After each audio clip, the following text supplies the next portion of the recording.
Hi friends, మనం తినే పండ్ల తొక్కల్ని తింటే కలిగే లాభాలేంటో చూద్దాం.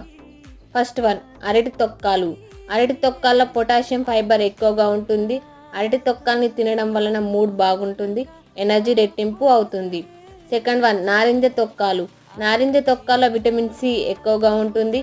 వీటిని తినడంతో ఇమ్యూనిటీ పెంచుతుంది, ఇన్ఫెక్షన్ తగ్గిస్తుంది, ఫైబర్ కూడా బాగా అందుతుంది. థర్డ్ వన్, కీరదోస తొక్కలు. కీరదోస హైడ్రేట్ ఉండడానికి హెల్ప్ అవుతుంది. కీరదోస తొక్కలు తింటే కంటి సమస్యలు కూడా రాకుండా ఉంటాయి, చర్మం ఆరోగ్యంగా బాగుంటుంది. ఫోర్త్ వన్, పుచ్చకాయ తొక్కలు. పుచ్చకాయ తొక్కల్లో ఆరోగ్యానికి మేలు చేస్తాయి. పుచ్చకాయ తొక్కల్ని తినడం వలన ఫైబర్ బాగా అందుతుంది, జీర్ణ సమస్యలు కూడా తగ్గిస్తాయి. ఫిఫ్త్ వన్, ఆపిల్ తొక్కలు. ఆపిల్ తొక్కల్లో ఫైబర్ ఎక్కువగా ఉంటుంది. ఆపిల్ తొక్కలు తినడం వలన బాడీ షుగర్ లెవెల్ కంట్రోల్లో ఉంటాయి, బరువు తగ్గించేందుకు అవకాశం